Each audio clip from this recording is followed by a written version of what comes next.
오늘 시편 119편의 말씀을 통하여서 지난주에 이어서 눈을 열어보게 하소서라는 제목으로 우리가 말씀 나눠보도록 하겠습니다.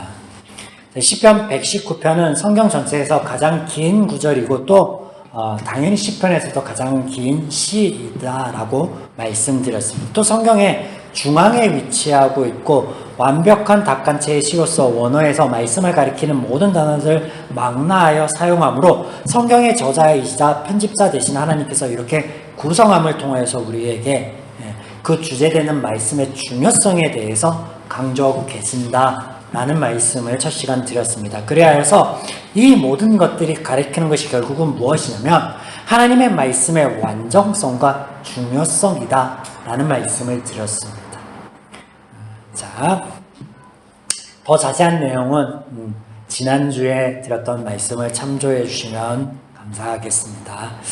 자, 오늘 완전한 답간체의 신 본문에서 지난주에 이어서 3년과 4년을 볼 텐데요. 성경을 보면 작은 동그라미로 이렇게 문단 구분을 해놨는데 이 119편은 정확하게 22개가 되어 있을 거예요.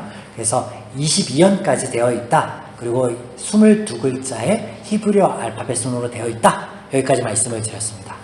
지난주 1년과 2년을 통하여서 우리의 삶과 신앙에 있어 무엇보다도 중요한 것이 있다면 그것은 말씀이다 라는 것을 본문 가운데 확인하여 보았습니다. 하나님의 말씀이 우리의 삶을 복되게 한다. 그것이 그 말씀의 핵심이었습니다. 이어서 오늘 살펴볼 것이 3년과 4년입니다. 한 주에 2년씩 살펴보면 한 10주 정도 시간이 걸릴 것 같은데 또 그렇게 되면 좋을 것 같은데 모르겠습니다. 하여튼 오늘 3년과 4년을 살펴볼 텐데 이 3년과 4년은요 탄원의 형식을 띠고 있습니다. 고난과 고통 가운데 구원에 대한 요청을 하고 있는데 그것이 다름 아닌 말씀을 지키게 하소서 따르게 하소서. 고난과 고통 가운데 있는데 이 고난에서 벗어나게 해달라, 이 고통에서 뭔가 해결책을 내어달라가 아니라 말씀을 따르게 하소서, 말씀을 지키게 하소서 라고 탄원을 하고 있다는 것에 우리는 좀 주의를 해볼 필요가 있겠습니다. 자, 3년은 17절에서 24절까지입니다. 17절 주의 종을 후대하여 살게 하소서 그리하시면 주의 말씀을 지키리이다. 우리말 성경의 번역을 보시면 17절의 전반부가 마치 조건이 되어서 후반부의 다짐으로 이어지는 듯 보입니다. 번역상 그런 탄원으로 보이죠? 그러나 원문을 뜯어보면 다르게 번역할 수도 있는데 다른 번역본이 조금 더 하나님의 말씀, 하나님께서 전하고자 하시는 그 의도에 가깝다라고 말씀드릴 수 있겠습니다. 자, 앞단에 살게 하소서라는 이 단어는요, 미완료 동사로 기원의 의미를 띠고 있습니다. 그렇다면 마찬가지 뒷단에 말씀을 지키리다 라는 동사가 동일한 형태를 가지고 있다라고 한다면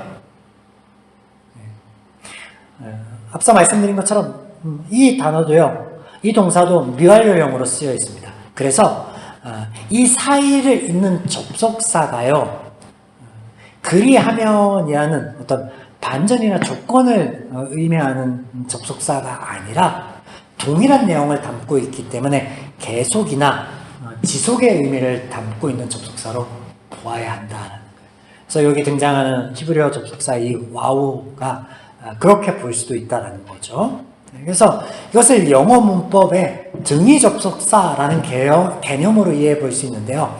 앞에 등장하는 그 내용과 단어가 그리고 의미가 뒷단에 등장하는 단어와 의미와 내용과 일치한다는 것, 같다라는 거. 그게 등위 접속사라는 거죠. 자, 때문에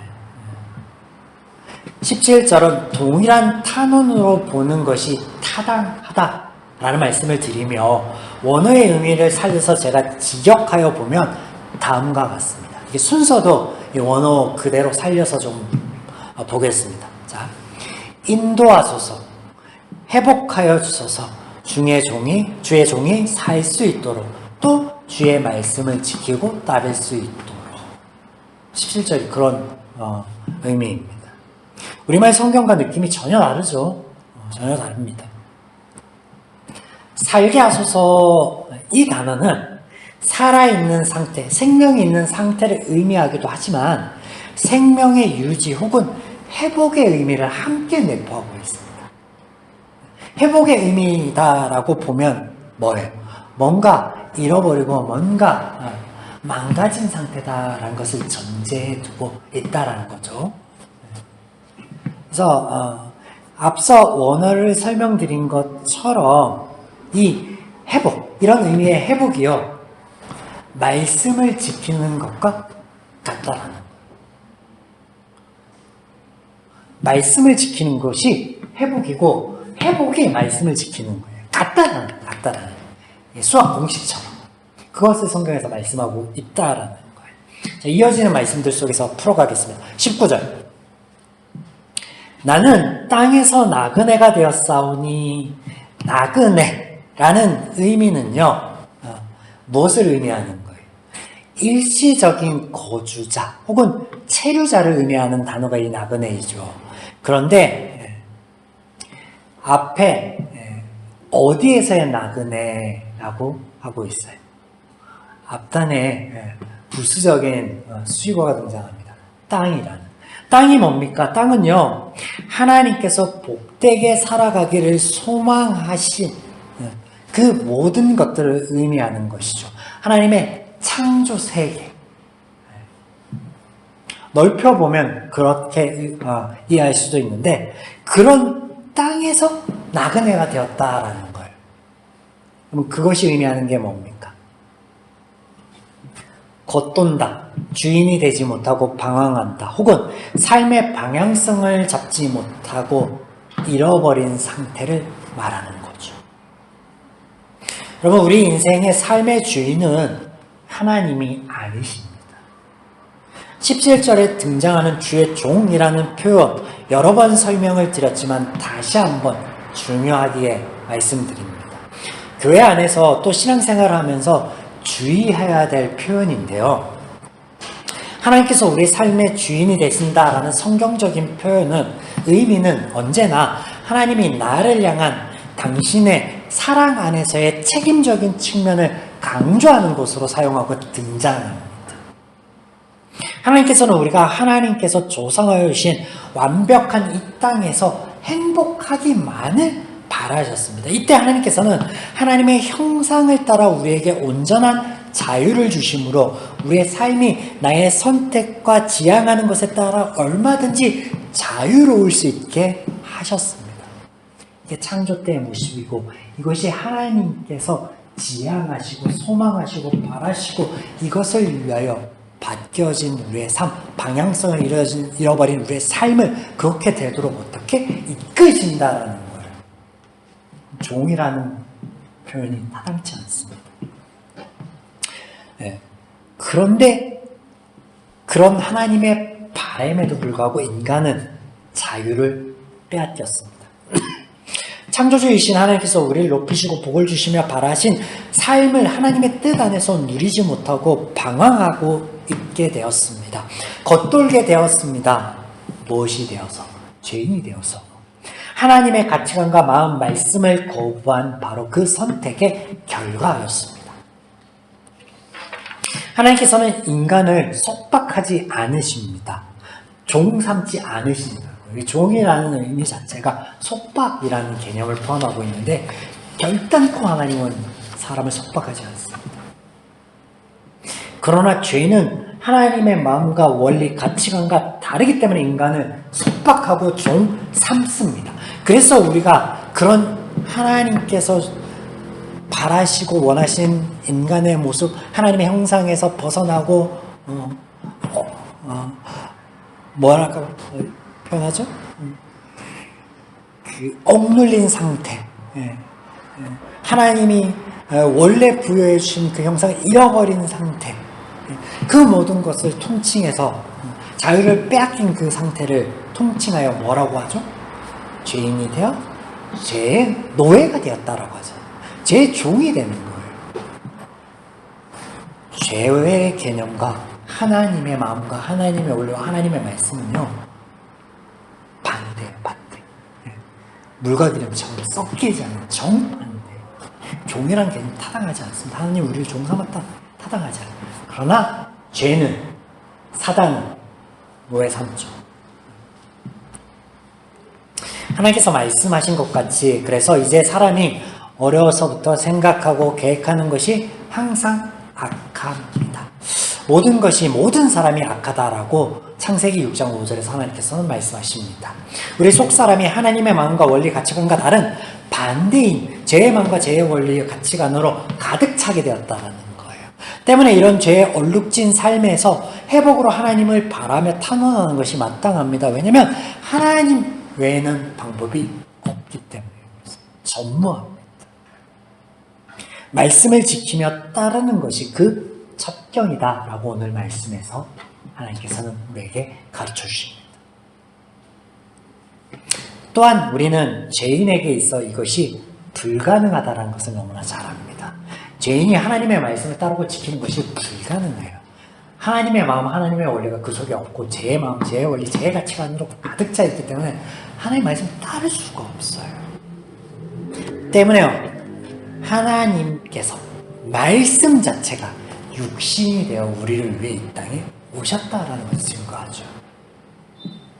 본문의 표현을 보시겠습니다. 18절과 19절. 내 눈을 열어서 주의 율법에서 놀라운 것을 보게 하소서. 주의 계명을 내게 숨기지 마소서. 자, 18절 말씀만 보아도 17절 말씀이 조건문이 아님을 알 수 있습니다. 18절에서 어떻게 표현하고 있습니까? 깨어서 율법을 볼 수 있게 해달라라고 요청합니다. 무슨 말이에요? 하나님의 은혜가 아니면, 하나님께서 말씀을 깨닫게 하지 못하면 말씀을 알지 못한다. 알지 못하는 말씀을 어떻게 따르고 어떻게 지킬 수 있어요? 말이 안 되죠. 그래서 앞단이 17절이 조건문이 아니라는 거예요. 번역을 달리해야 됩니다. 하나님께서 소생하게 하시면, 회복하게 하시면 말씀을 지키겠습니다라는 이 우리말 번역이 다 아니에요. 다르다라는 거예요. 자, 3년의 탄식의 핵심은 하나님의 말씀을 깨닫게 하소서. 그래야 말씀 안에 나그네의 삶과 같은, 정처 없이 방황하는 삶과 같은 그런 죄인의 삶에 구원이 있고 소망이 있다는 것을 말씀하시는 것입니다.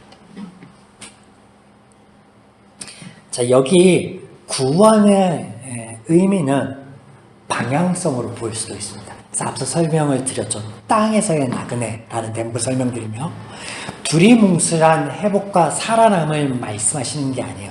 인생의 정처 없음, 나그네 같은 삶이 하나님의 말씀 안에서 선하고 옳은 방향성으로의 회복을 말씀하십니다. 하나님 말씀 안에서 우리가 내가 무엇을 가지고 살아갈 것인가, 무엇을 목표로 인생을 디자인할 것인가를 알 수 있게 하신다는 거예요. 오늘날 많은 청년들과 청소년들이요, 인생의 방향성 확실하게 자리 잡지 못해서 방황하는 애들이 너무나 많습니다. 고3 때 수능 성적에 따라서 그 방향성을 정하는 이들이 많고요. 그나마 그것도 잘 안 되니 공무원, 국가 공무원의 목을 매는 청년들이 너무나 많이 있습니다. 뭘? 잘못된 방향성을 갑니다. 자, 그런데 하나님의 말씀이 그런 우리의 삶을, 우리의 모습을 회복해 하신다. 회복해 하신다. 조금 더 보겠습니다. 17절에 기이한 것은요, 원어 자체가 이게 이런 의미가 아니에요. 이게 신비하다, 이런 의미가 아니에요. 그런 의미가 아니라 구별, 분별이라는 의미의 단어입니다. 그래서 죄인의 어두워진 마음, 닫힌 눈을 열어 하나님의 말씀을 분별하게 하소서, 깨닫게 하소서라는 요청이 17절 말씀입니다. 자, 이해가 되시죠? 자, 우리가 3년을 지금까지 살펴보았습니다. 인생의 방향성, 회복해 하시는, 죄로 점철된 인생을 회복해 하시는 게 하나님께로만 있고, 그 하나님의 말씀이 그런 회복의 우리의 방향성을 선한 어떤 옳은 판단할 수 있게 하여 주신다 하는 게 사면의 말씀이었습니다. 자, 사연 보시겠습니다. 사연은 25절에서 32절까지입니다. 25절. 내 영혼이 진토에 붙어 싸우니 주의 말씀대로 나를 살아나게 하소서. 주의 말씀을 따라 회복하게 하소서. 앞선 사면에서의 삶의 회복, 즉 인생의 방향성의 회복에 대한 주제로 말씀을 하셨다라고 하면, 이제 사연, 본연에서는 영혼의 소생, 영혼의 회복이 주제가 되고 있다는 것을 우리가 25절 서두를 통하여 알 수 있습니다. 영혼이 진토에 붙었다. 진토에 붙었다. 이게 무슨 의미인가? 이 표현은 스스로의 힘으로 벗어날 수 없는 고통스러운 비참하고 처절한 상황을 의미하는 광은 그 당시 이제 고대 근동의 관용적인 표현입니다. 그래서 특별히 영혼이 이와 같은 상황이 되었다라는 것은 무엇을 말씀하시는 건가? 우리가 아는 그 표현, 앞서 말씀드린 대로 죄의 노예가 된 상태를 말하죠. 또 이런 죄 문제를 해결하며 우리를 구원할 이는 오직 하나님 뿐임을 우리는 너무나 잘 압니다. 이런 명확한 사실이 표현되고 있는데, 자, 25절에 주의 말씀대로와 같은 표현이 31절에도 있습니다. 31절 보시면 주의 증거들에 매달려 싸우니, 약속하신 하나님의 말씀 안에 구원이 있다라고 말씀하시는 거예요. 재미있는 것은 스스로의 힘으로 벗어날 수 없는 영혼의 파상 상태, 이것을 25절에 내 영혼이 진토에 붙었다라는 표현을 하고 있는 것과 같이 31절에 보면 주의 증거들에 붙어 있다라는 표현을 합니다. 여기 붙어 있다, 매달려 있다, 이게 같은 단어예요.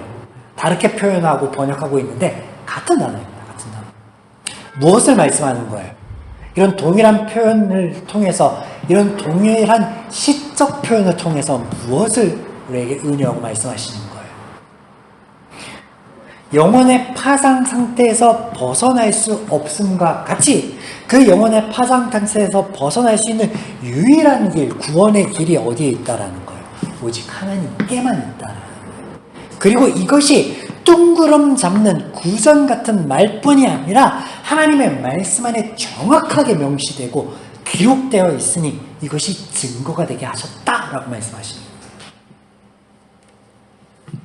그래서 하나님의 구원에 대해서 우리가 핑계치 못할 것은 하나님이 온 우주를 통하여 하나님의 창조의 섭리를 통하여서, 그리고 보호전의 은혜를 통하여서 우리에게 깨닫게 하시고 비추게 하심과 같이 이 말씀을 통하여서도 우리에게 열려있게, 보게 하게, 증거되게 하셨다는 것이죠.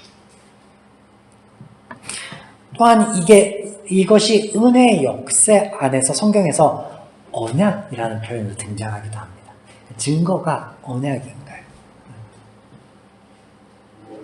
그러므로 그 무엇보다도 하나님의 말씀이 어떻다라는, 중요하다라는 거예요. 여러분, 결코 우연이 아니라고 해야죠. 119편이 성경을 딱 펴실 때 정중앙에 있는데 그 정중앙에 가장 많은 구절들과 많은 말씀들로 오직 한 가지를 강조하고 있어요. 그게 뭐라고? 말씀이라고. 성경 전체에서 하나님 말씀이 가장 중요하다. 그걸 얘기하고 있습니다. 3년과 4년의 표현처럼 또한 이 말씀을 분별하는 것, 깨닫게 하는 것은요, 우리의 능력이나 우리의 지혜가 아니라 하나님께 구해야 하는 것으로 등장합니다. 탄원의 형식의 시로 등장합니다. 3, 4년이. 하나님의 마음과 가치관 안에 그 말씀을 들어야 된다는 것을 본문에서 말씀하세요. 3년과 4년의 이런 의미에서 깨닫게 하소서, 분별하게 하소서라는 표현들이 계속해서 등장합니다. 자, 18절 보면 눈을 열어 놀라운 것을 보게 하소서. 뭐 이렇게 놀라운 것이라고 번역했는지 몰라요. 이게 분별이에요. 눈을 열어 하나님의 말씀을 분별할 수 있게 하소서. 23절 읍조려하나이다. 이거 다시 번역해야 됩니다. 숙고하게 하소서. 동일한 표현이 27절에 등장하죠. 여기서도 숙고하게 하소서. 26절에는 깨닫게 하소서. 자, 사연의 마지막 32절 말씀을 보시겠습니다. 32절. 주께서 내 마음을 넓히시면 내가 주의 계명들의 길로 달려가리이다. 자, 하나님의 말씀을 분별하고 하나님의 말씀을 숙고하고 하나님의 말씀을 깨닫게 하는 것이 어디에 있다라는 거예요. 우리의 마음이 넓어지는 것에 있다라고 오늘 말씀하시는 거예요. 이거에 뭐예요? 열심히 기도하는 거예요? 열심히 하나님 말씀 묵상하는 거예요? 무엇을 얘기하냐면 이 마음의 넓힘이 무엇을 의미하냐? 우리의 속사람을 크게 하는 것, 우리의 이해력을, 마음의 여유를 넓히는 것, 그런 말이 아니라 말씀과 더불어서 지금 등장하고 있잖아요. 말씀에 관한 말씀하면서 등장하는 거잖아요. 그러면 그 말씀과 관계에서 우리의 마음이 넓히는 게 뭘 의미하느냐? 하나님의 말씀은 누구에게나 열려있지만 들을 수 있고 구할 수 있지만 그 말씀 안에서 영혼을 소생케 하고 삶의 선하고 바른 방향성으로 찾아 따를 수 있게 하는 것은 그 말씀은 하나님의 마음으로, 하나님의 가치관으로, 세계관으로 이해하는 것에 달려있다라는 거예요. 하나님의 마음과 같아야 되는 거예요. 그래야 하나님의 말씀이 이해가 된다라는 거예요.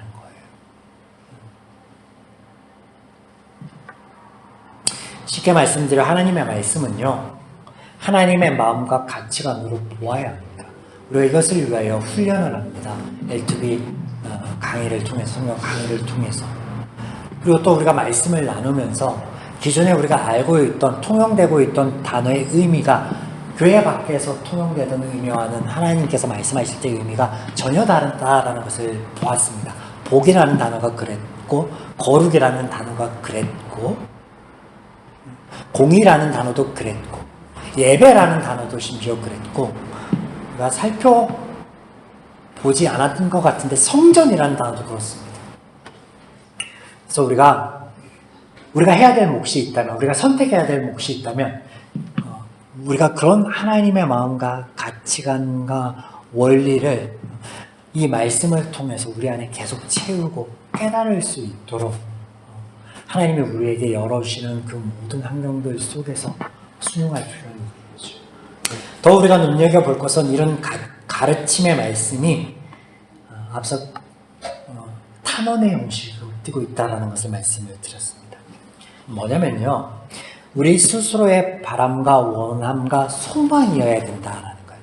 그 말씀에 대한 열심, 하나님의 마음과 우리의 마음이 같게 되어짐에 대한 그런 소망도, 평안 감사도 제일 싫으면 그만이다라는 격언이 있죠. 앞서 하나님께서 창조주와 피조물의 관계에 대해 우리를 속박하지 않으시며 죄는 우리를 속박하고 종삼는다라는 말씀을 드렸습니다. 하나님께서는 그 좋은 곳, 완벽한 곳에 선악과를 두신 이유를 여러분 아셔야 됩니다. 그런 하나님의 마음을 깨달아야 합니다. 이렇게 좋은 말씀도, 이렇게 열려있고 누구나 접할 수 있는 이 말씀도요, 원하지 않으면, 우리가 가까이 하지 않으면 그림의 떡이다. 사랑하는 여러분, 오늘도 주어진 말씀 안에서 이 모든 은혜들을 누릴 수 있는 저와 여러분이기를, 또 우리의 그런 한 주의 삶이기를 주님의 이름으로 축원드립니다.